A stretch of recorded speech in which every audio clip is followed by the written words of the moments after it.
and gentlemen, welcome to the show. This is the Free Fire World Series Southeast Asia 2026 Spring, second day of Phase 2, and the teams are still eyeing to get to the top 2 by the end of the day. On the desk, I'm Neptune Garcia, joined by the one and only Gideon Q, and we'll be your casters all throughout the day. Yep, it's been an exciting Phase 1, but now here in Phase 2, the competition is only getting hotter, and we want to see these teams really unleash their fire, and hopefully they've got enough gasoline, some fuel to really add on to that. Because again, we've already seen day number 1, and obviously adaptations have been incorporated, but now we're adding another 2 teams to this list today to see whether they can qualify for the playoffs. Yeah, I do agree. From yesterday, Bigatron by Vitality as well as AG Global managed to push forward to top 2 and get into the next stage. But before we go anywhere else, let's take a peek at the prize pool right now. 100,000 US dollars waiting for the champions of this tournament, and that is the lion's share of the prize pool that we have right here. It goes down drastically on the second place and still goes down up until the 18th place. So all of the 18 participants that we have in this competition will be getting a piece of the pie, but those targeting not only top 2 but also the team of the day, that number 1 spot for each day, will get an extra 250, and once we get into the grand finals, 4K awaits the MVP. Yep, and of course, the tournament timeline. The knockout stage in Phase 1 has been tight competition, but here we are in Phase 2 looking for that top 12 to make it into the grand finals. We're going to be having Point Rush on the 30th of May, and on the 31st we have Champion Rush. Now, obviously for those who are just tuning in and getting into the Free Fire Esports here in Southeast Asia, there's a bit of explaining to do. Point Rush and Champion Rush both are 2 formats that have been polarizing, but before we get into that, we have to understand how these teams got here.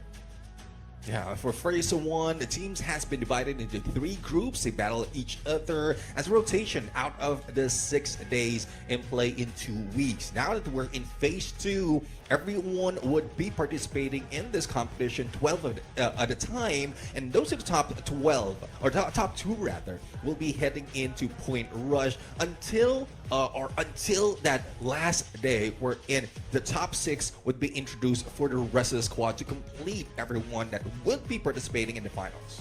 Yep, the knockout Phase 2 is simple, right? From Phase number 1, we've already got our list of teams listed out by score. Number 1 all the way to 12.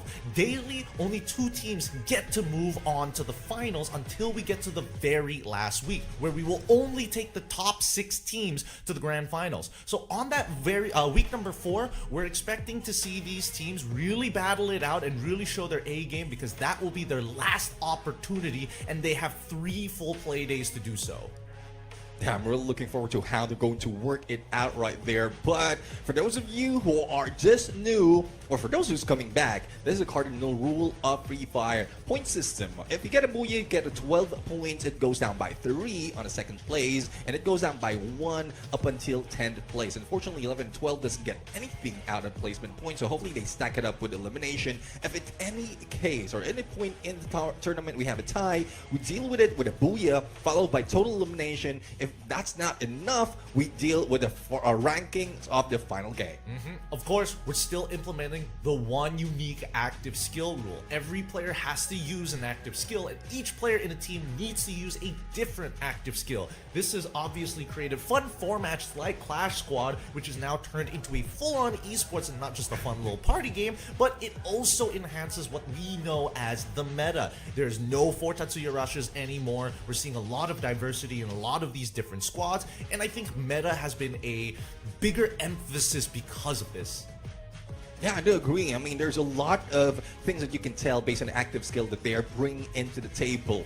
But come grand finals, it's not only active skills, not only points, it's more of the aggression. Because if the earlier you get into the 80-point mark, you will be activating the champion rush condition. If you get a booyah after that, then that will secure you as for the champions of the tournament. But if it doesn't happen, it continues on, and compared to previous season where you have a cap of the number of games, this time around we go all the way unlimited. Yep, we just keep on playing and keep on playing and keep on playing. But let's introduce our week 3 day 2 team list. We got BRU, RQ, Shadow Esports, God of Wolf or Gao, Twisted Minds, Heavy Falcons, Team Flash, Onyx, WAG, Aurora alongside with Argon MY.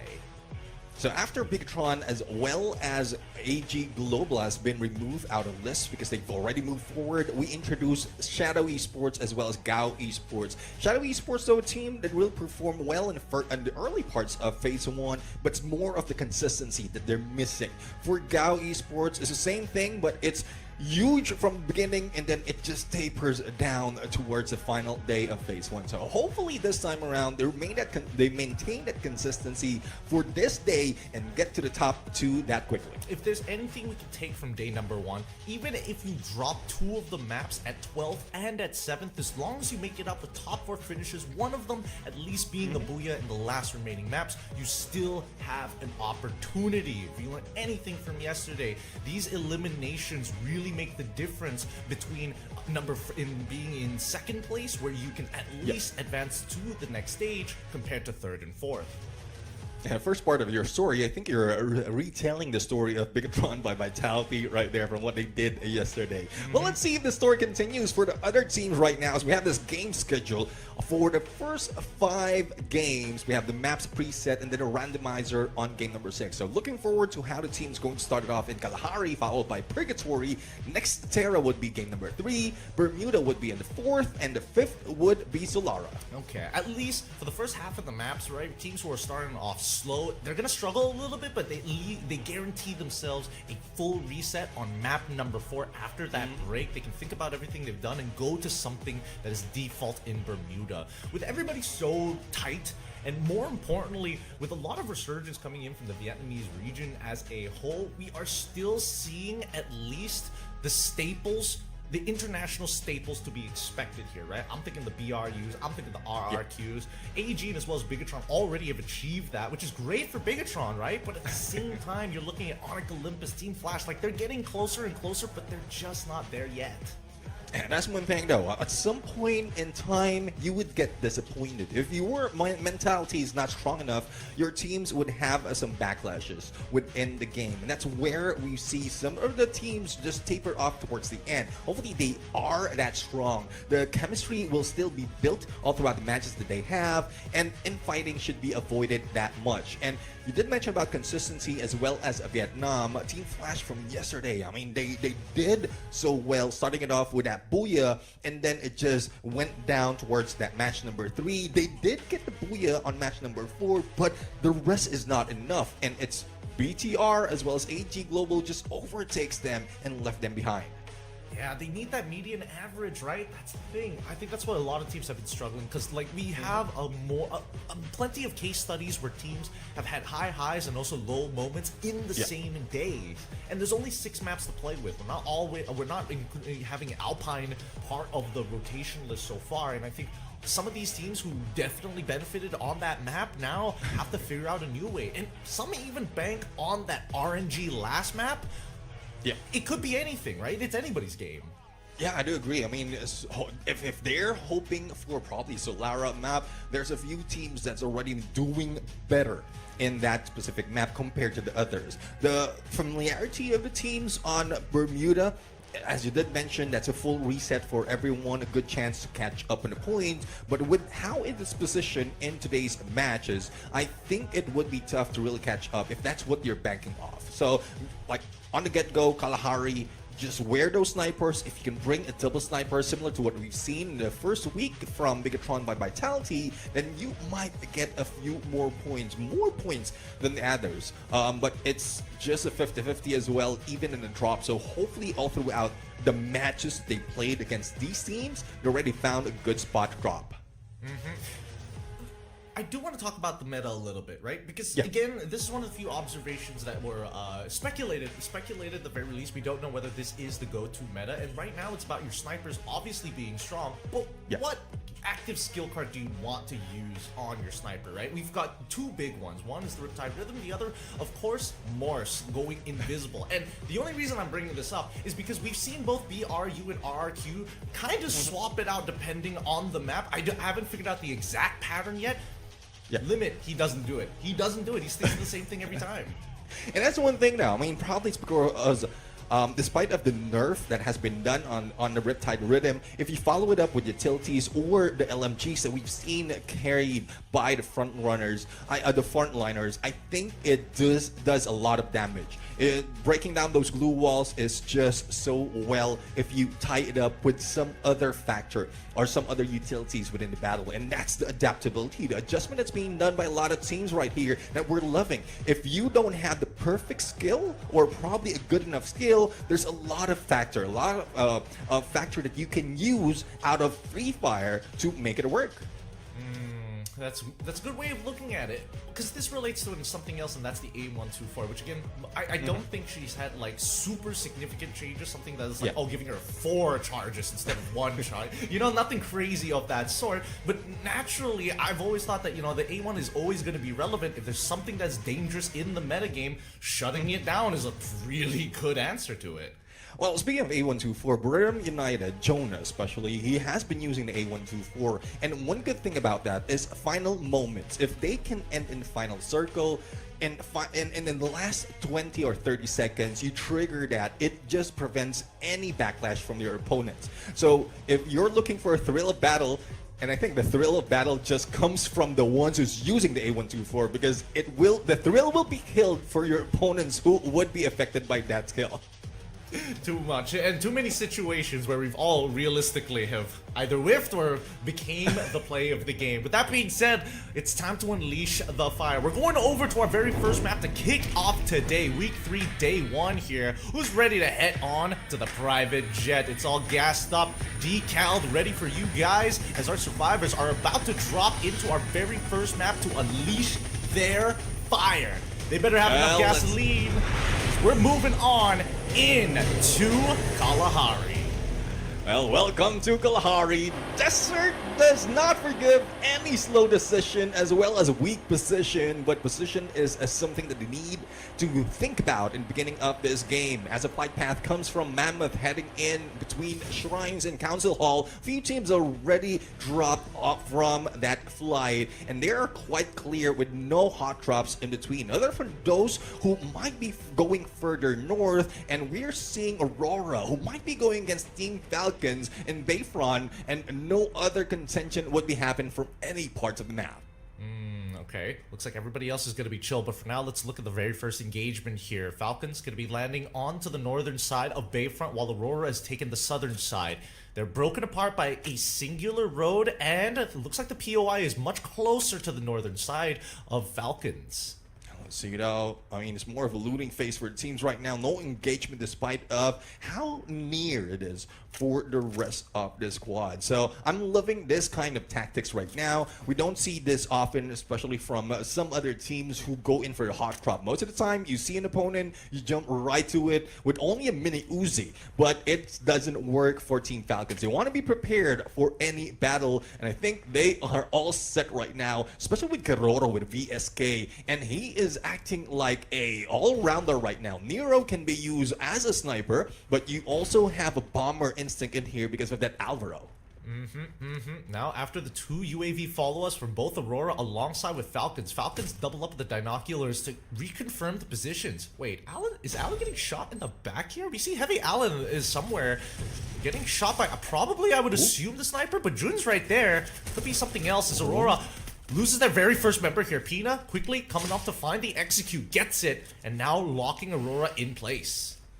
It's tough right now. Aurora is one of the teams from yesterday that did well in the beginning of the first half of the day and who just fell down, didn't make it to the top 2. So there's a chance for them to make that recovery, but it's tough if you're going against Team Falcons. But speaking of Aurora against Team Falcons, another team would be in here. It's Heavy, and I guess this is the team that you're talking about, who's shooting them from behind. And one elimination already being dealt by Heavy, and here comes Alan right now, the anvil of the team. No contention by D-Axel, wherein he's trying to get close, but that P90 was just deadly. Just a decently sized magazine with a high rate of fire. Really difficult to be able to kind of sift through these narrow hallways and doorways without getting clipped at least once. But Heavy, such an aggressive move, right? However, Aurora was able to get a couple of revives. They're playing to live, so they're splitting up as far as possible, leaving Heavy to deal with the Falcon problem on the opposite side. Fina finding one instantly onto Azrael. He ends up going down, and that's Aurora's job done. Yeah, I mean, Aurora almost being eliminated already. Here comes Heavy, very close. They are the elimination leader of this lobby for the moment. And let's see if that would be beat right now by Team Falcons. 2 on the board, spotting 3 in the horizon with that binoculars, and I guess they really need the time to set it up. If you know that you have 3 opponents and you don't have information for the final player, then it would be tough to really go in blind. So Team Falcons just buying their time right now. I think they spotted a few, especially Alan, who's already on the rooftop. Yep. They got some shots off at the limit. They saw Pina actually move out of position, out of the forward compound position. So now they take it. Now they're trading UAVs to get more information about this, about the entire area, because they're not entirely sure whether Limit is repositioned closer, if not gone for a wide left flank. Even so, we see that Falcons have made the decision here for them, and they find one in Allen, looking for a second. With the AC in hand, he's going to take Allen out, and with the help of the UAVs, it's going to reaffirm that Falcons actually have the advantage now. Great headshot. I mean, one flick and Pina managed to get that headshot and knocks down the opponent. Now, on the other side, we're still seeing engagement, a little bit of revenge action coming from Aurora to beat down a few players of Heavy. And that brings Heavy in the middle of 2 teams. And they might be the team who will go down first. But let's see if Mufasa will be able to get away, especially up close. Don't cry. No need to cry, because he does have that accuracy with a cord. More bullets can be put into the play, but it's more of the numbers that has been brought in by Team Falcons. Yep, and the Falcons, they're not going to waste any time here. If they want to go for the chase, they could. They've got a vehicle nearby, but let's quickly look on over. The next situation is Argon on the far north side of the territory, and Flash losing a majority of their members. Minko at least was able to get out of it. We now look at WAG. Again, widespread here. Oh, whoa! Oh! Back into play right now. Aurora has met 3 teams already. First, it was Team Falcons, then it's Heavy, and now it's Shadow Esports. From the shadows, they're rising into the light. It seems like Aurora would not have that bright future if they get eliminated. It's a good thing D-Axel is quite far, but here comes a couple of players of Heavy right now from the drop, spotting him, and with all the utilities they can get, Aurora might be done for. Let's see. He's got the pocket market. I'm not sure how many times he's already done the revive here, or whether he was the one purchasing it in the first place, but it looks like the Axel will have to fight it out. The God's gonna get brought back up to life, and the Riptide Rhythm a little short there. Now Valley Dash to guarantee it, and there you have it. Aurora gonna be the first team to bow out. How unfortunate for them. 3 times they have been put down, and 3 times they tried to recover, but it's just unfortunate that Heavy still went in for that chase. RQ is looking like the same story would follow them if Gao will be able to catch up to them, but they're heading in for the vending machine to bring back 18D as well as Dooch. But is there enough time? A split up is being done right now. Abe needs to be visible so that everyone from Gao would be following him, but no, it is Death who dealt with Maal. But it's a good thing that Foundation still have a vending machine. The only problem though is Abe is broke, so he needs to gather coins, and I think he has been spotted enough to be chased later on. Oh, there's Metavector as well to bring back his entire team, but again, it all comes down to this, right? They can, and RRQ, they can play out in the blue for a decently long time because of their team boosters, right? So again, first ring doesn't really do too much because of that. Oh, Allen makes the attempt, gets 1! Good for 1 though. Can't get any more. Heavy still on the recovery run. Well, I'm really loving that even Shadow Esports putting a fight right there, but they need to wait it out until the final moment, because most of the time they're failing that. They get a lot of elimination, and then towards the mid of the game, that's when they get eliminated, thus losing consistency in ranking higher by the end of the day. Team Heavy though, in spite of being the elimination leader, all those numbers has stopped for the moment. Now they're spread out because of the elimination against them, and they have to deal with some players of Team Flash. But we also know that Team Flash has been revived. It was only left to 1 to bring them back, and this might be the opportunity that Heavy has been waiting for to get more points. And now they're going to start looking for these eliminations here by Santa Catarina. This is where Heavy first dropped, and now they're taking the fight back to their roots. They find 1 in the God, and unfortunately for Team Flash, this is only going to get tougher for them, right?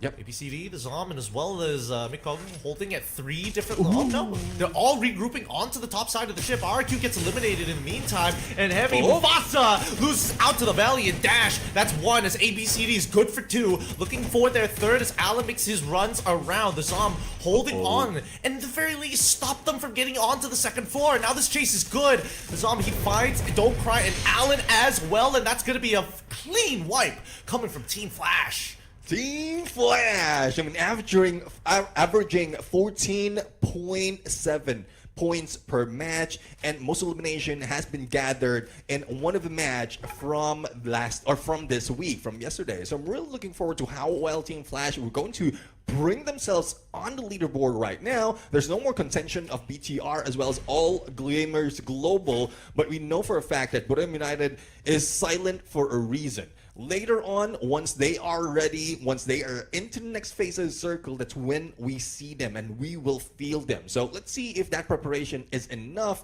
From Stone Ridge, they're just hanging at the edge of the circle, and they might be heading in command post depending on where the circle brings us. It looks like BRU is also running the team boosters, but they're not like playing like how RRQ and we've seen Heavy do before, just tank it out for the first 2 rings and then just play an aggressive early game to get points, and as long as your whole squad doesn't get wiped out, you can almost guarantee the recovery.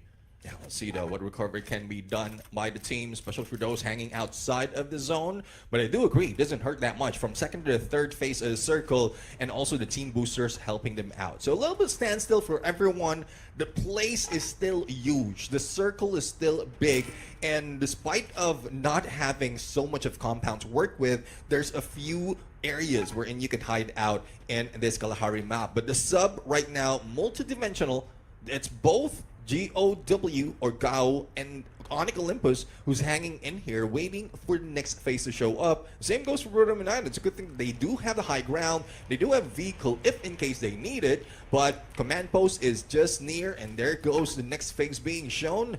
I don't think they need to move that much. No, most people don't need to move that much anyways. We need to wait for that first piece of engagement, right? Somebody needs to make that sacrifice. Unfortunately, Onyx is not going to be that person. They're going to sit in that sub forever. They've got that fortified. You saw how many landmines they had there on pretty much every floor? That's ridiculous. How long have they been sitting there? Bro, talk about landmines. I mean, there's a lot of parade that has been targeted and triggered by that landmine as well. So I'm just loving that meta right now. It brings a little bit of I don't know, doubt if in case you want to rush, because there's a lot of teams that has been using it. So let's see if that's one thing that even GOW can do. But you cannot put up landmines on top of the crane. But WAG right now, tagged by that cryo mine, and it shows that everyone within there, especially if the ones who was using that Nero, does have a Malco. So they have a clear view of how many they're dealing with if in case they need to jump. Yeah. Oh, this is interesting. It's technical for now. It's probably the best spot that you could probably be at this, because now I think it also cuts off at just the edge of refinery. Yeah, just the edge of refinery as well. So it's pretty difficult if you are on the low ground to look up. Like, if from BRU's perspective, looking at that crane is like nothing. Like, what do you even see up there? You'll see little to nothing. And I think I was in a phenomenal spot, assuming that they get a fight to start on the bottom side of the map, on this southern side. Oh. Speaking of fight to start, Team Falcons might have a view already of Buddha United. Blue wall has been laid out for them to move up on the toast 10s. But there was a time wherein when you're on high ground, you're a better target by the snipers because it's only your head that is showing. So headshot definitely is it, and you might be ended right there. But this time around, everything has been balanced, and even the high ground doesn't give you that doubt of being shot at from below. So let's see though if that is something that can be done by the other teams. But again, I'm still worried on what Buddha United and Team Falcons is going to do right now, especially as they've seen each other already. Yeah, I was hoping that Moshi was going to take that shot onto Gal, but right now he's got bigger things to worry about, and it's going to be the Falcons who are pursuing them out here on the eastern front. And Wasana going to hold them hostage here. Now calling down for the storm is on fire, and Pina maintained that front line for a really long period.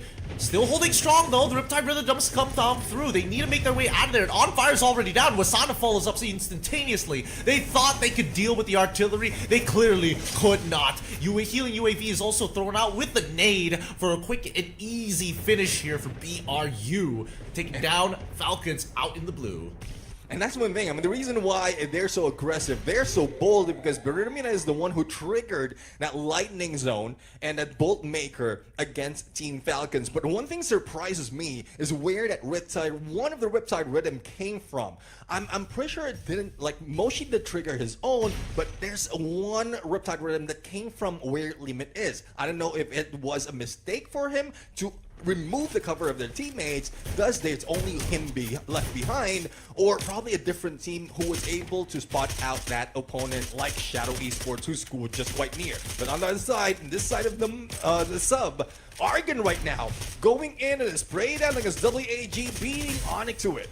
It looks like at this point, Onyx, they've been trying to be as passive as possible. They're not looking to influence any of the fights. They didn't need to move out of the sub this entire time, and now the fight's coming to them. At this point, looking at Argon, playing on technically second highest point that you could probably get other than the Crane, same level as the sub. Twisted Mind's on the opposite side. It's getting too cramped, right? Playing on the lower ground, WAG is actually in a really good spot with not much to worry about. It feels like if you're forced to sit on top of the sub, and Gao is doing a very good job at trying to fortify, getting the double monster truck for more cover to work on that right side.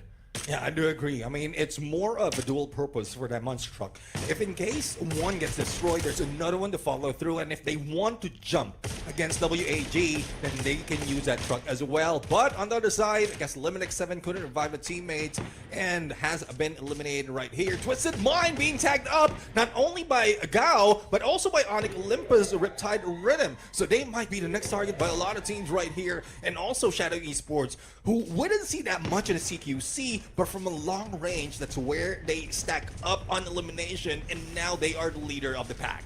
Oh, once again, calling in the lightning once more. Alright, you see that Onyx is finally getting involved in this. They have enough team boosters to actually deal with the amount of damage here, but they still have to put medic packs down. Arg on the other side, unfortunately could not find the angle as WAG puts down the hail of fire from the low ground, denying any opportunities for anybody to escape. Even for Onyx, they're struggling to get out of here. Adam, trying to bring back his teammates, realizes that there's no way to get out. Butcher and Adam now, after moving through Argon, must take the high ground as WAG push down on the cliff face. Oh, yeah. Unfortunate for Argon, stuck in between two teams. And Onyx Olympus, though, they lost a few of their players, and now they lost everyone from the team. We're down to 5 teams already, and Gao is having the high ground, taking advantage of that position to beat down some of the teams, especially for those on the other side like Shadow Esports. But even not getting too close to comfort, between them and Team Flash would be just a few paces, and if they get in for a rush, they might be able to take down this team. But as we head into the other side, Gao is being gouged out from Kalahari. So that's round. Yeah, trying his best, and finally gets eliminated at the very end here in 5th, leaving 4 squads remaining, all of which still pretty healthy, except for Shadow. Shadow already lost a member, too low, but they're healing back up. Shadow is in a really good spot, and that's why you see that at least from BRU's perspective, they're taking shots at anybody because they're in the middle, but Flash want to make sure that SE is going to hurt on their way down. Let's see though. I mean, there's a little no chance that they can survive if in case they jump in a little bit too early. But Blues closing in, and Team Flash is a more favorable spot. But United though is still stuck. If in case they get out, they might be targeted by Shadow Esports, who is above. But the focus would be on healing. There goes a Cryo Mine, and that might be it for the team. But they were forced to jump out, and will they be safe on the blue wall? But United will try to stop them from doing so. Oh, BRU, they figured out WAG was at their backs, and now they have to fight. Wasana's already down. Valiant Dash from Teamway already cracks through the Riptide, bring the ropes, and up the Todd Turner saves the day. Wasana trying to look for a little bit more, but Nahan is good enough for 2, and now the backsides are exposed. Flash now ring around the rosy into the fight. Even Shadow Esports taking the place of BRU to keep WAG at harm's way. Inside the blue, WAG can only do so much. This is the very last couple of rings here until we get to the final. Shrink down, PLS1 should eventually fall in Nahan. Still healthy, loses with a bunch of... One nade is all it takes to chunk him down to 10. Still trying to hold through, but he can't get past the maze. Now, this should be a simple victory for Flash as they take on the last members here. That's a GG well played, a booyah achieved for Team Flash. Team Flash went for that booyah with no sweat. All they have to do is wait it out for everyone from Shadow Esports and WAG to duke it out before they interject. All those knockdown of lead has been gathered as well by Team Flash. I'm really looking forward to how many points they did get from that fight. But as we take a look on the final moment, again, there's nothing that WAG and Shadow Esports can do against Team Flash, who's maintained their full squad towards the end. Yep, the only thing that they could have done is BRU tries to get past the positions of WAG and get behind them, but WAG was just following the blue the entire time. They made sure that it was not easy work. Good preemptive move, but Flash even better. They saw the angle and they were right on the 50-50. Best part about it is that the ring was actually moving in their favor. It could have been the opposite way round and unlucky, I guess. Yeah, definitely. I mean, it's unlucky. It's a good thing that Team Flash maintained that cover because Dominators United is trying to beat them down before that shift did happen. And even WAG could have flanked to the right instead of focusing on Shadow Esports, as well as some of the teams like Dominators United who's in front of them. But they didn't, like, they took so much of time before they were forced to move. And that would have given them an opportunity to replace the position of Team Flash and grab that booyah towards the end. All moves that could have been done, but inevitably it's just Flash, just better team, better position, and more importantly, I think they clutched more fights in cases where they honestly probably would have died if it was last year. But this time around, they are vicious and they're extra aggressive. I don't know. The team booster lineups are. I don't know if it's a good or bad thing because now it incentivizes people to be like, you can take early fights as long as one person lives and you run out in the blue and you have the bunch of team boosters, you're good. Yeah, I do agree. I mean, there's a lot of changes in terms of tactics that wasn't helped by team boosters. There was a time wherein staying outside the zone would be a no-no for everyone. But because of the out of zone buff, it increased the EP conversion to 100%, and then even your movement will be increased as well by 12%. So if in case you plan to go in, even staying outside the blue is favorable. So imagine having that out zone buff, you want to go for the flank, you just follow the lines of that zone and you still have that increased movement to make it your way.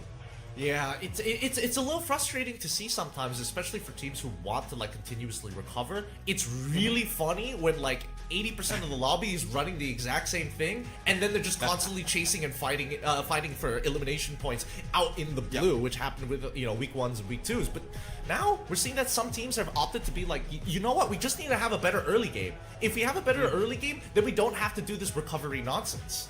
Yeah, I mean, well, depending on what they want to do. Early game, we saw earlier, there's a few who did, who most of the time survive if they don't engage in the early game. Or Gaming is one of those from yesterday's matches. But this time around, because they met with 4 teams, it's not a 50-50 anymore. It's more of a losing game for them. But the winners right now, as we look at the highlights, and as well as the MVP right here, would be the Zom with 3 elimination. Not so much, but also with 15-11 on the damage. But you will know for a fact that the rest of the squad already brought in so many points as well. I think that's 3 more for ABCD and 2 more for Ming. That would increase the chance of them moving up and taking the #1 spot.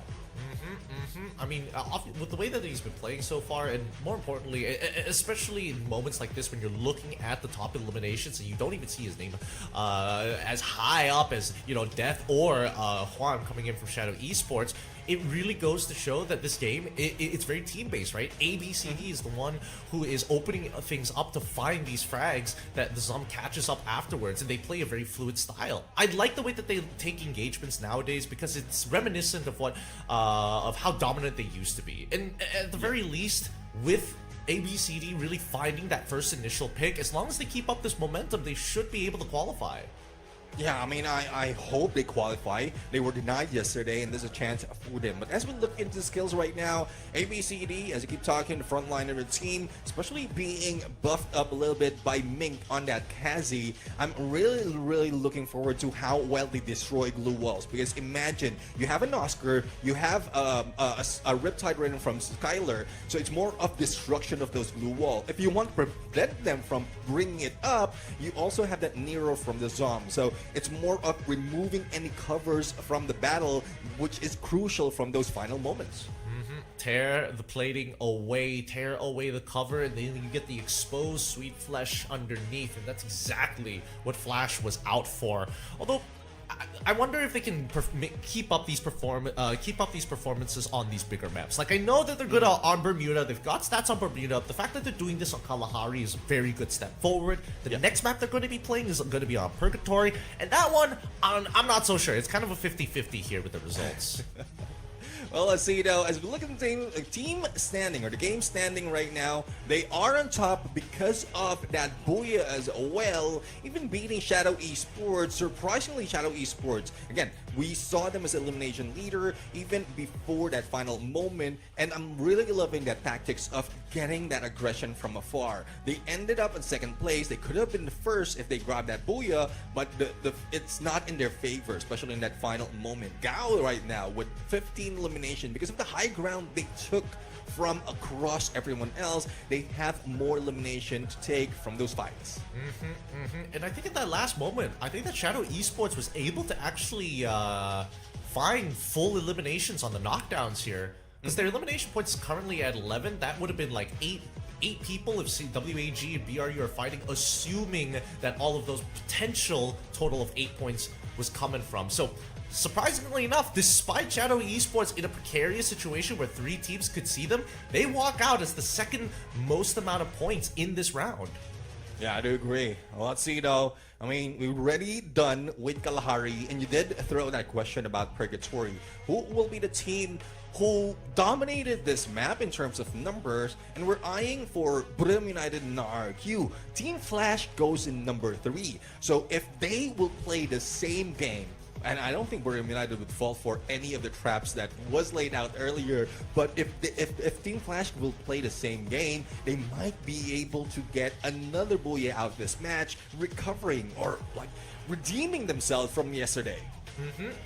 And we'll have to wait and see, right? Because again, a couple of lucky factors did come into play in map number 1. So like RQ getting knocked out pretty early on the rounds. Even Falcons and BRU taking well, Falcons especially taking a pretty heavy beating on that top during the top 6. But even so, it's still anybody's game. I am looking towards Gal because they had a really good position in map number 1.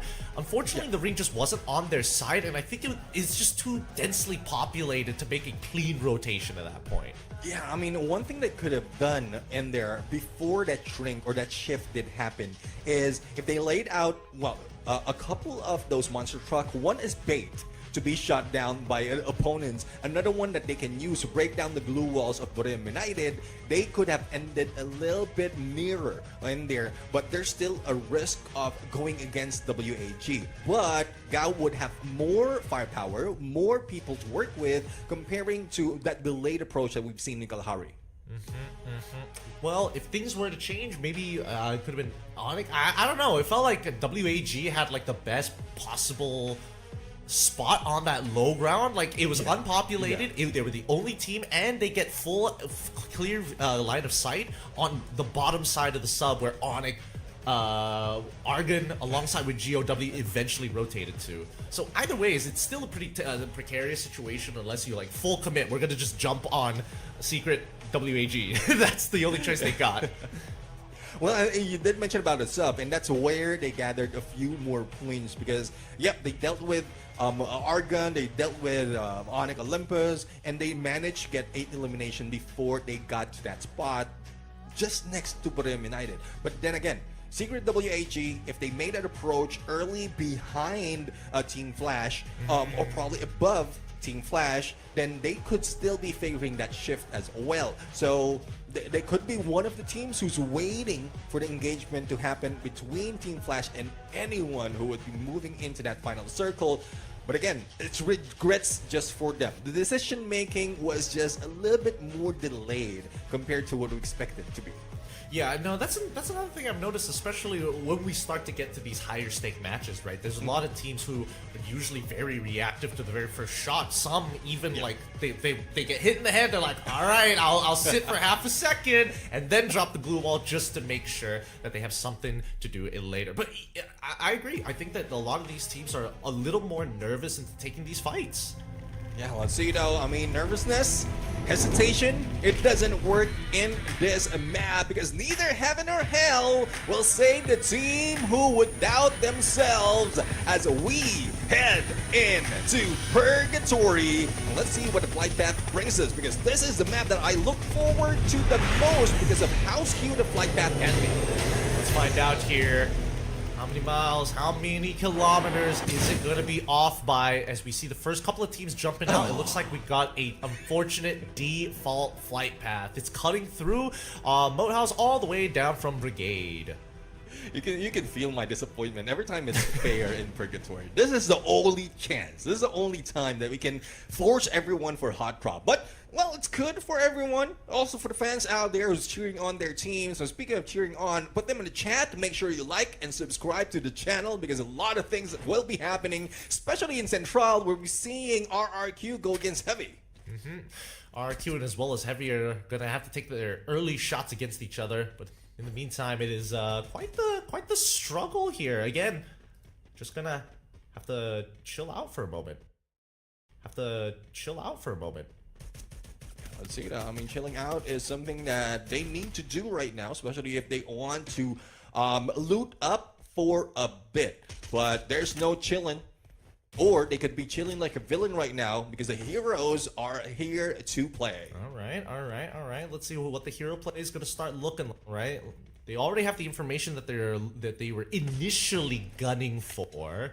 That UAV is going to reveal a lot, but it's a pretty tough position to play from, right? You're going to constantly have to deal with the higher ground, and I think that Heavy is trying to decide, do we continue with this fight here by Central side, or do we just make sure that we cover the marketplace?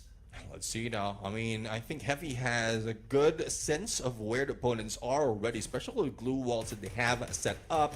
Abe is going solo right now. But looking at, speaking of RRQ, they did have a little bit of swap or a substitution. 18 tier has been pulled out. It's Runze who will be taking the lead.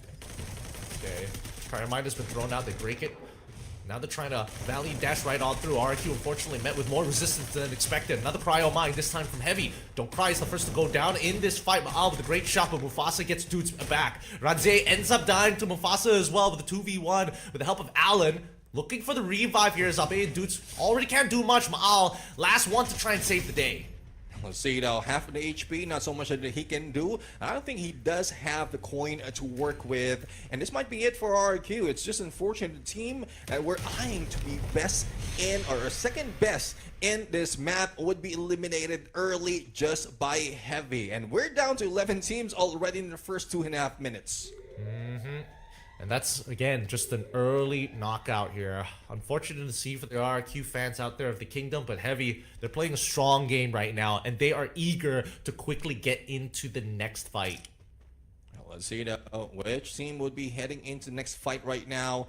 Again, I'm really loving the leaderboard that we have. Team Flash consistency, if they can bring it again, then that's what you can, that would be another team that we will see onto that grand finals. But Shadow Esports is one of that surprise factor that we've seen from Phase 1 and now as they have been introduced in Phase 2. Even Team Falcons couldn't fight back from when they met earlier, and now Team Falcons is the one bringing a little bit of retribution against Shadow Esports. Well, speaking of retribution, we'll see how long this is gonna last for, right? Because I would have imagined that some team would have come for the third at this point, but it looks like Campsite has been kind of off. Oh, there we go. Ski Lodge. Looks like it was a little bit further than I thought it was. Arden now facing off against Twisted Minds here. The first cryo mine has been dropped down as they go into the open ice rink. The Bass already finding one into Faiz. Olive already down as the Bass is taking down two. They're looking for more as Jump and Diamond jump. Noki. There's nothing they can do about that. Those two opening picks was more than enough, and Argon are on the run. Yeah, I'm really loving that Twisted Mind is starting it off early because from earlier, We didn't see that much. I think we didn't see them at all. With only 3 points from that game number 1, it's not something that we expect from Twisted Mind. But Aurora Gaming, again, there's a lot of expectation coming from the team. But hopefully the disappointment of not making it from yesterday is not affecting them right now, because it seems like despite of how aggressive they are in the fight, they did lose a few of those battles earlier. The Axel, great angle to death, but didn't pull the trigger, making Death survive. Okay, UAV has been thrown out to start chasing the members and revealing the positions of the rest of Aurora, who are trying to pinch them from all sides. It's about how long you can hold the front line. Zue's here trying his best as the time timer comes out. They find one into Goku, as well as the death. Perfect frontline hold by Azrael alongside with Zeus. Demon gets a trade in 1. Is he good for 2? It looks like he's almost there, but the 180 coming from Azrael is more than enough as Diane still lost to the glue walls and trying to run away from Jun, who's got his number on his back. Zeus now taking the space of the valiant dash to find the secure before. Did he get it off? Did he get the revive off? I don't think so. I don't see it on the feed. I know. I mean, I saw a couple of revives coming from GOW, but not from Aurora Gaming. So we'll have to see if that would come up. But here comes Heavy, moving in a little bit fast. Special vehicle and Siege 1 with SKS. Let's see if he will be able to end Aurora Gaming in this fight. Siege 1's been landing some hella good shots here. Back-to-back headshots, but now with Lightning being called upon and a quick Cryo Mind as well on top of it. The Axel goes down alongside with him. Aurora back on the recovery game as Alan happily farming the points. An elimination in the bag. And now, as we look in Burim United, the team that always goes silent, they are now being made to make some noise. And there goes Aurora Gaming being eliminated because of Moshi on that crosshair. Wasana was not even given a chance to shoot at him. But as we head over near this area where Burim United is, this is where Team Flash is going against GodLike Esports. But that third party would be deadly. So hopefully Team Flash would be able to anticipate it. But Wasana already did the work.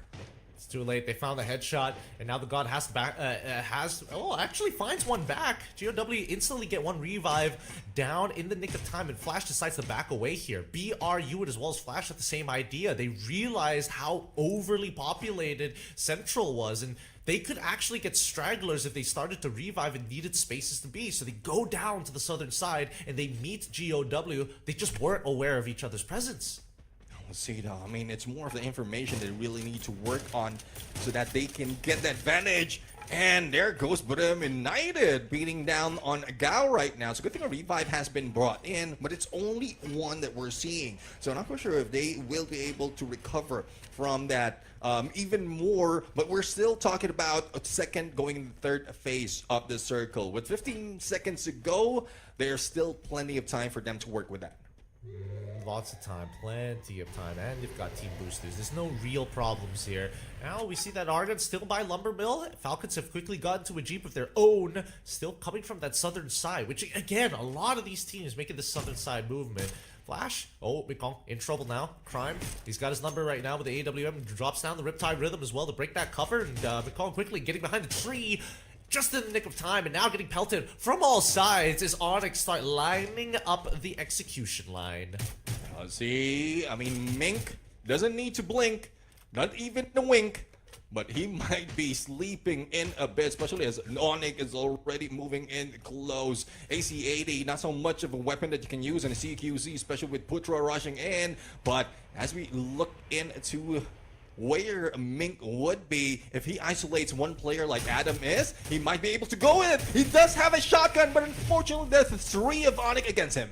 Yeah, doesn't get the 2 pump, and that's going to be Flash bowing out in 10th. Onyx now taking the places of Flash's spot, looking for stragglers here as we see Team Falcons getting into the Lumber Mill, realizing that there's actually stragglers here in ARG, and Argon, that's the first to fall there. That's going to be traps from Argon MOY, forcing Argon to move more to the eastern side of the island. Let's see, it's tough now. Well, 9 teams remaining at this point, and we're very close to the 9-minute mark.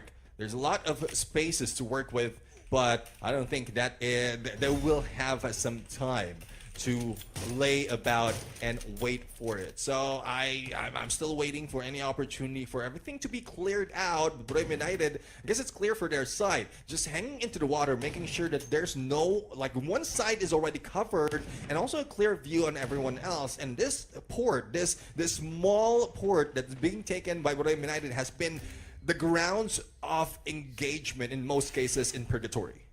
Yeah, and we gotta see where this next ring is gonna go, but right now this bridge, highly, just an absolute nightmare. It's a meat grinder here, and Twisted Minds are caught right in the center of it. They've got side flanks here from the side of BRU. You've got Onyx directly being gatekeepers, Diamond finding the headshot, and oh my goodness, another one into Zyru as well.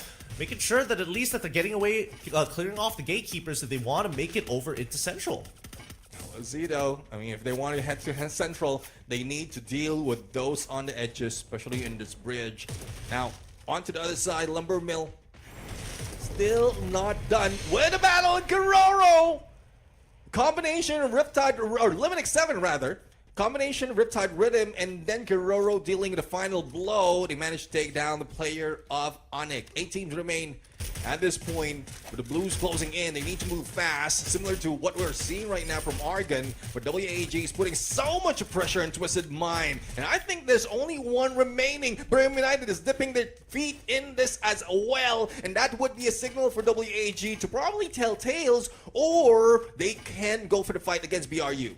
At this point, they need to think about what that final ring position is going to be, because this third ring pulled even further down to the south. If just the top of the north side of the ring is at where Twisted Minds is by that bridge, that means the entire bottom island is covered. I don't know whether it covers half of Fire Brigade, but definitely around Central as well. So WAG is going to decide, you know what, we're going to just take a wider approach. We're going to make our way to the western side, maybe, and figure out how this BRU team is positioned.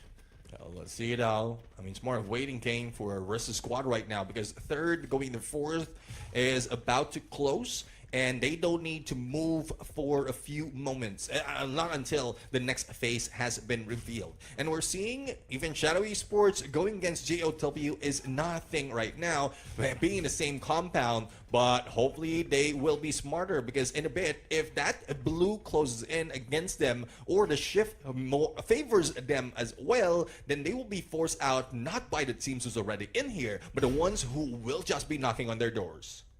And that's why GOW is deciding, you know what, we're going to give up the entire right-hand side. We're going to go straight away and funnel ourselves into one side of the compound, which is easier to reinforce, but it also gives them opportunities to fight back on important angles. Now, considering that this could get even worse, right? If the ring pulls up north again to have that river line, there is a possibility that teams on the northern side might not even have to move from that bridge, but WAG is going to be the first to do so. They've got the vehicle, they've got the nitrous, they're going to cut all the way through, and I think they're going straight for the arsenal. Yep, they get to the arsenal, and now they're going to make base here. Let's see the base, good play for them, but with the changes that has been done on the arsenal, especially with those sides that can be destroyed, I don't think it would last that long compared to the previous update. So I don't know how long WAG can take this, but it's a good cover. One cover is good cover, especially with 8 teams in play in a circle that is very small, similar to what we're seeing right now, just north of Fire Brigade. And it looks like they spotted it out. Twisted Minds jump. Got the revive. Ends up just being a triple kill for a limit. At this stage, Twisted Minds, it's going to be very difficult to find a spot. It's already been monopolized at this point. Only the last couple of compounds down south of this circle where WAG is, I see a couple of compounds there, but I think it's Shadow Esports is still there. One of their members? Wait, no, that's Heavy. Oh, let's see though. I mean, Heavy is in there just peeking in onto our minimap, but Gal right now in the middle, so they need to deal with everyone who's shooting at them. Well, the same story is for Shadow Esports, because they are dead smack in the center, somewhat in the center of that next phase. But the good thing is battle is happening on this side between Team Falcons and Brave United, in a battle that we've seen earlier as well, where BRU won that fight. So let's see if there's something that can be turned around by Team Falcons. Falcons, Riptide Rhythm get high! It's a good thing he managed to pull up that glue wall because there's a lot of glue wall melters as well as nades that's being thrown at them. And as a response, they throw in a couple of those monster truck. Okay, good response here, but Moshi needs to get back online. He's got chunked to half and he wants to heal, but he also cannot miss opportunities to sling a bullet across the battlefield right now because his pressure is so important. Oh, and Moshi is the one who loses it out. Limit finds him. Where is he? All the way up towards the upper side. Can't see the angle, but just at the tip, clips him. Somebody's got to go run back to go get Moshi, but unfortunately, it's not as easy. And now the glue wall melters and the util are heavily being thrown out by BRU to force Falcons up to the high ground. No Moshi, no problem. BRU is getting help from above with the Riptide Rhythm raining against Team Falcons. It's a good thing BRU United has this little dip to work with, thus they're not in view of the opponents. But as we see in the feed right now, it's Shadow Esports who just went into shadows, being taken by GAO. But here comes retaliation coming from Team Falcons, heading into the trio of the Thailand team BRU United. And here we go, the first engagement here. Pina as well as on fire. Pina gets to the opposite side, using the monster truck as a means to break through the glue walls like a valiant dash. Keroro lose 50%. Get high ends up going down. On fire still, putting out the work as Jonah turns the corner. Gets hit by the native Keroro, which clusters, and Pina finally goes down. And when Masana finds this fight, it's good. But he's already gotten one, and that's plenty of damage that they don't want to deal with. Argon getting involved at the top of this bridge, just being a little nuisance is GAO. Now looking over to Arsenal's side. This was the problem with Arsenal. Those sides are not going to hold as hard. Argon goes down and Heavy just holding out on the outside with the help of this monster trucks and remains. They should be able to hold. Let's see now, in one side of the Arsenal already cleared. BRU United be eliminated in there.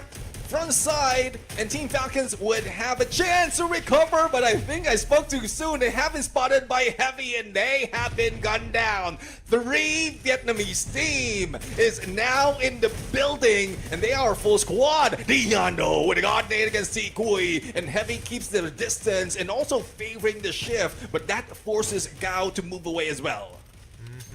I thought it was very bold of GAO to try and push into the Arsenal like that, but they really wanted the points, and unfortunately because of that clash, now GAO was on the receiving end of 2 teams, and Heavy, they want it bad. The Riptide Rhythm onto the back flank. It doesn't really matter for Heavy, but it does! They respond to it! They shouldn't have responded to it, and now Sichuan is going to be the one who falls down first. Allen out in the open, and they take him out too! This means that GOW now take the initiative on WAG. The game of Ring Around Rosie is always going to end with the person doesn't want to move, and Dian finds the nade. Nahan forced to drop down. The time turner has to look at 2 angles and quickly wants to jump out of the zone. He makes the attempt. The nade is good, and finally Don't Cry goes down, and GOW making that first initial move will get their first booyah of the day.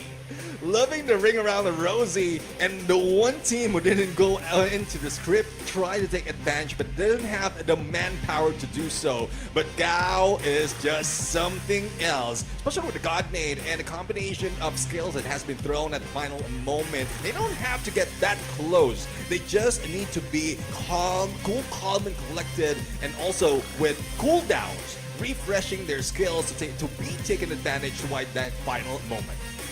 Yeah, oh man, a lot of dangerous sections there. I'm surprised that they didn't lose as many members as I thought they would on that initial push, allowing WAG to get the recovery, right?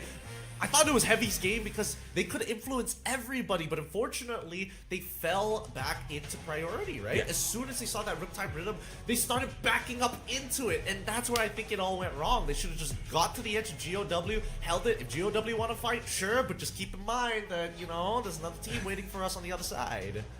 And that's one thing. I mean, there's a few skills out there. It's being used, though it doesn't work that well.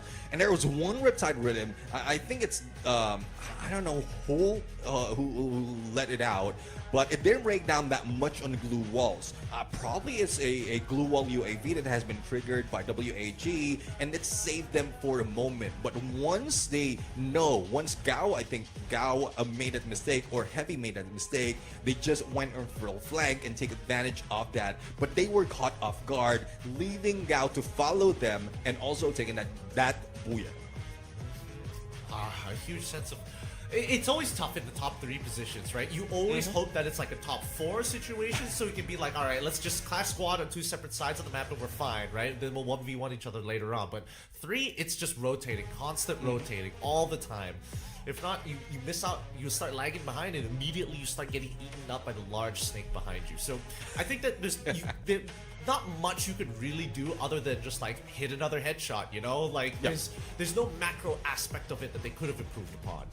Yeah, I do agree. I mean, there's a lot of things that could have been done better, but I think they've done it quite well already given that situation. And I'm really loving that they're not like there's a few adjustments that's being done by Gout right there. I think we saw a glimpse of a Steffi painted refuge being pulled in there, and that was crucial as well as a final moment. So imagine if the meta right now is snipers, you have Valiant Dash, Riptide Rhythm, especially with glue wall melters helping break down those glue walls. If you lay that painted refuge, that golden ring, it would save you a little bit more time before that glue wall has been taken out. Even glue wall melters didn't help that much. Nades would be saving them, or they would be saved out of being or catching all those nades. And Demon have something good in plan. And as I talk about it in most cases, that Steffi doesn't only prevent all those glue walls, but also add a little bit more of armor to survive longer in those fights. It's a really good tool at engaging and disengaging, especially if you have like glue wall UAVs, right? To reinforce it when you know somebody's gonna be throwing a Riptide Rhythm at you, and you need that extra second to like look down, drop the glue wall, and then maybe heal on your way out. It's a lot of buttons to press, and it's a tough situation to be in if you're literally anybody else. But I think that considering everything that has happened here, it sets a precedent, right? The early game, most teams, if you're dropping relatively close to heavy, you're expecting something from them. I mean, well, let's see though. Let's see. I mean, Heavy is one team that is going hard most of the time, especially in the early and then the late game if they survive. Well, let's not take it away from GodLike Esports. Our MVP right now is Dion with 4 elimination. 3,888. It doesn't match up in terms of the elimination, but I guess he did help a lot out of those engagement. It's Demon who took the lead with 6 elimination. So I don't know, probably these couple of players are just stealing eliminations out of each other.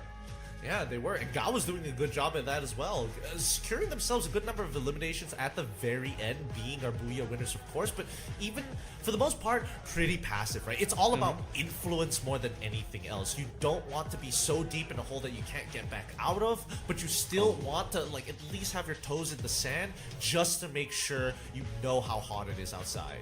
Yeah, there you have it. As we look into the skills right now, again, Demon with that Steffi smart move. It has been used most of the time by the support, but a good replacement to that time turner as well, because it gives you more time, but it doesn't have that much cover. So it's just to avoid glue walls to be taken out by glue wall melters, but it doesn't do that much on Rip.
RQ, where is it all going wrong? Is it because our drop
will be taken by Shadow Esports, so no one would be contending them for now, and Shadow Esports might be feeling the wrath of Gao if Gao has that momentum from that booyah. Wow, okay, so Intellect Center, there are technically 3 teams who were supposed to be here, and Onyx decided, you know what, we're not going to go straight for it, we're going to go on the outskirts. It sounds like there's going to be a war in the north. On the opposite side, right, towards the western fronts, we're expecting at least one more contention here in just a couple of seconds, but for now, let's look at this fight, right? Heavy, they have been the hyper-aggressive team by far in the very first ring, and most of the time they find success. Let's see now how successful they will be. They're just hanging onto the edge of this building right now. And hopefully that split up from Argon, they will be able to capitalize on that, isolate the player or 1 or 2 players from there. But in the horizon, we're seeing Onyx Olympus as well. So if they don't move fast, they might be the ones being rushed in by a couple of teams. Argon, they've got some decisions to be made here. Either they take this fight on sort of even ground. I mean, both sides aren't exactly the most looted out of their minds, but at the same time, they should be aware that Onyx is still a lingering problem, and it looks like some of the Onyx members are actually getting involved here. Heavy was aware of the situation beforehand. They had UAVs, and also they flew by them on the drop down. Looks like they're hunkering down, and they're doing a very good job at keeping their presence at a minimum. Let's see though, I mean, they need to be quiet. They need to be very, very quiet at this point. Because like a couple of teams rushing against you is not something that you will be asking for, especially if we only have 2 minutes to loot up. Though I'm seeing Alan tagged up. That's an A124 on them. So if they don't move, or probably no one rushes them, then they can just let that expire and they are set for a fight. Unless the opposing team is just that aggressive that they are not willing to wait. Well, we'll find out in just a bit, because this is the one that I was interested in seeing, Aurora and as well as Flash. I'm pretty sure BRU is on the northwestern side of this position. I just don't know how far. Now, Aurora on the opposite end, trying to play ring around the Rosie on the outskirts of the house. The time turner comes in now. The A1 is good. It's good for 2 so far. And now the double pincer from Zeus and as well as Azrael. They only get 1 out of the 3. They only got 1. That's a 2-for-1 scenario. The worst possible trade for Aurora. And Jun, he tries to get 1 more. He tries to even up the score. The God ends up going down to Tikoi. WAG now getting involved from a different angle here as Jun is trying to hold out for as long as he can. Unfortunately, not getting as much. Recognizing Trogon in hand, they take him out quick. Oh boy. Someone inserted the coin, and here comes a new challenger. Team Flash will be meeting with WAG, and they're the first one to go down. Aurora Gaming was fully revived, and I don't know why they waited for that moment. I'm pretty sure they saw someone already. They had the numbers, but I don't know, probably not so much of resources to heal. And Team Flash, unfortunately, only 2 eliminations from that battle. Yeah, Bloodlust and Hunger, they fell into the Red Rage there. Unfortunately, could not close out that fight fast enough, and by the time they lost some crucial members, it was too late to respond, too deep in the pit. But at this north side, though, Onyx, Looks like majority of the teams have moved out of position here. Oh, but the end. Oh, he just sees him, but just in the end, Tyru takes his Vector out and finds him, takes him down. Holy, that was a scary moment. Yeah, it is. And let's see, though, if anyone else can replicate that. Suez, though, after being revived. Again, he's the first one to go down out of Aurora's roster. Azrael as well as June. Let's see if they will be spotted. UAV on them. Glue wall being broken down, and it's just Shadow Esports trying to defend this vending machine, expecting that Aurora will be pushing in. Here comes the glue wall. One up close and personal. Bison does the job, and even the time turner doesn't help Aurora. But on the other side, they're seeing a glimpse, they're seeing a shadow of WAG, and they are preparing for that fight, but they will be pulling away. Not quite sure what ideation was in there. Probably they just need some little time to recover. Yeah, but their positions are going to get revealed here, right? They know exactly what's happening, and WAG is making the adjustments here, moving towards that northern side. They saw I'm not sure if they saw the jump initially, but they definitely spotted out the moving positions with the help of the UAV, so they can deduce the pathway. Cito. Speaking of way, here is Zipway right now. Limit X7, Riptide Rhythm, plus a VSK combination takes down the end. First elimination for the team. Now, there's no one between them and or to go against them in Zipway right now. But as we look into Gao Suez being spotted, Valiant Dash just to move in closer, and that glue wall doesn't give opportunity for death right now, only prevents him from getting for that elimination. Yep, takes another shot and finally finds it onto Zeus. He goes down on 2 good shots coming out of death, making it worth something at the very least by Farmtopia. Now that they've got the entire compound to themselves, at this point, you just wait for the next ring, right? Now let's see though if they can wait for the next ring. Of course,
Oh, bodoh.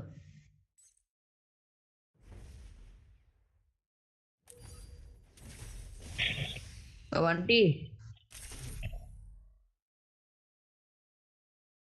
Sekarang rank udah hari.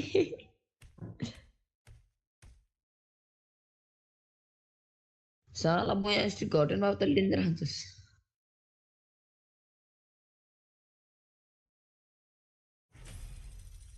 I've done this 1,000 times.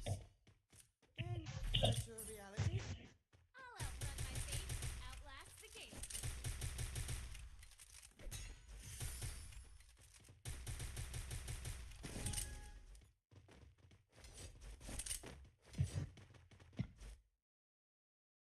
Okay.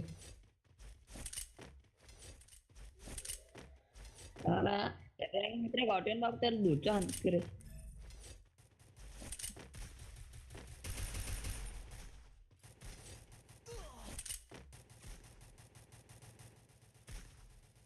First blood.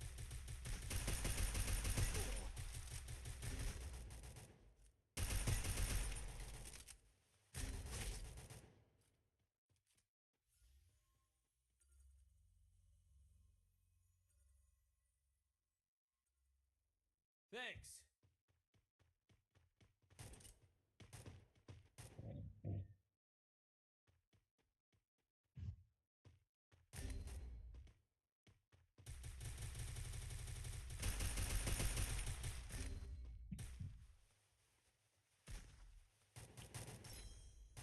Ace! Thanks. Nah.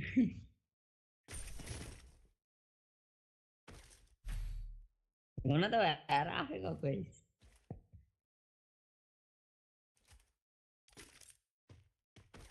Coba lu terus kan.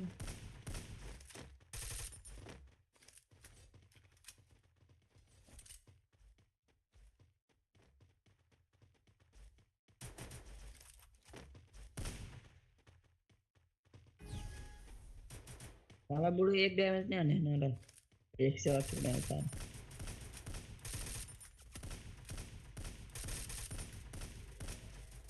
बोल ना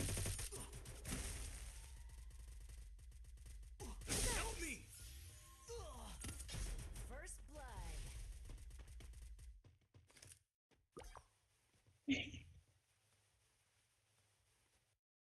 मैं बेटा call करूंगा तो साला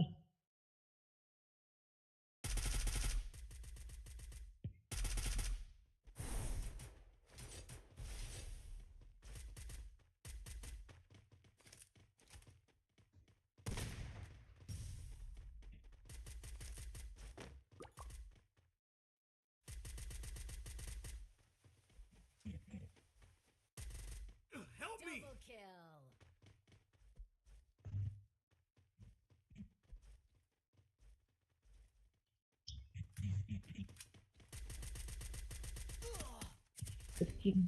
रास्ते बाट हो रहे थे खराब है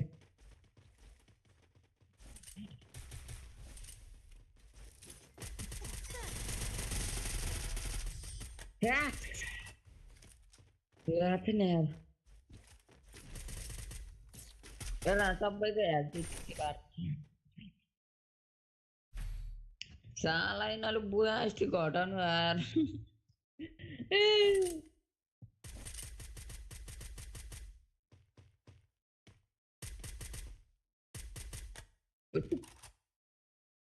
What you?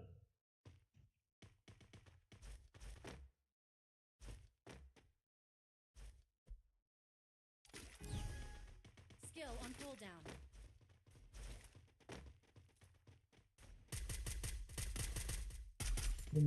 Betul.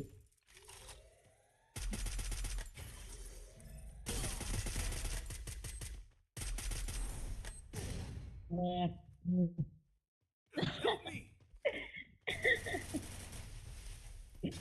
First blood. Double kill. Triple kill. Banti grenade le मार दिया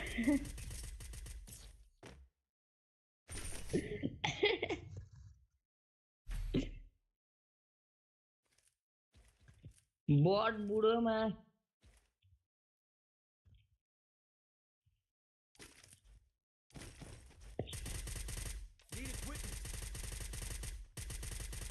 ओके धर्म है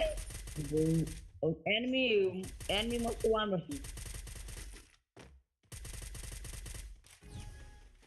मैले हानेको भाइ भान्डी त जेप्पा खेल्यो जानी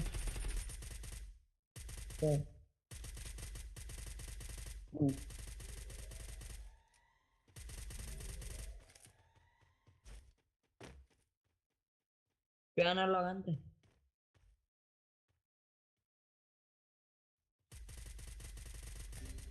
नाच्ने अन्त बुढो आयो आइज रिवाइभ गर्न आइज चालो आइज बुढो आइज ओ बुढो म मोर लाइसकेको बुढो त्यो बान्टीको छोरा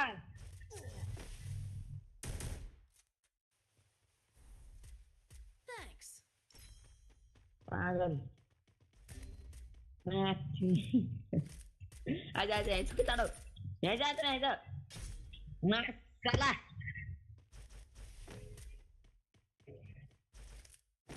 यो राउन्डमा चाहिँ हामी यस्तो गाडी खान्छ मेरो यो खाते केटीलाई फाल्दियो ग्रुपबाट Double kill. चला एनिमीको अगाडि गएर उफ्रिन्छ वे बङ्गाली मादर चोर्ने गेम ब्याकन अब यसले भइदिन्छ अरे यस्ता माच्नेहरू रन्डीको छोराहरूमा छोरा माच्नेलाई पहिला मलाई रोप दिनु भएन माच्नु रन्डीको छोरा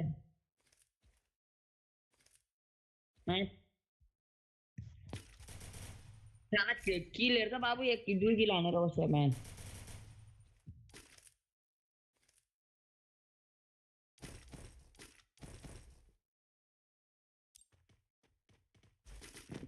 यसो त बिआर खेल्ने हो म्याच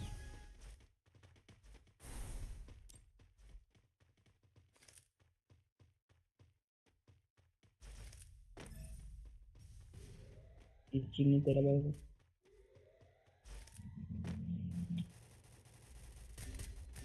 कहाँबाट आइसक्यो यार First blood. Double kill.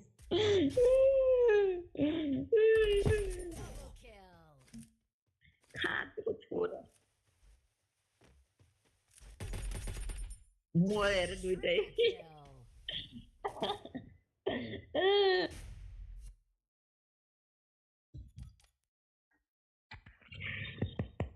राणासित जिन्दगीमा प्यास नै खान्दिनँ खेल्ने हो बिहार जस्तो बिहार लगा hello guys welcome to my video नया तो चैनल भाई लाइक एंड सब्सक्राइब कर दो ठीक है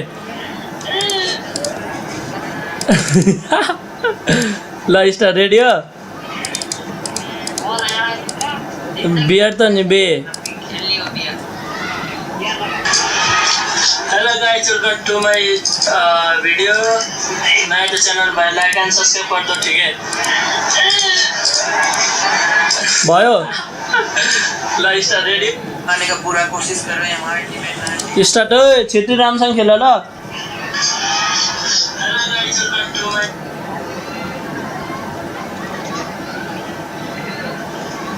कसको गिल्डको नाम के सर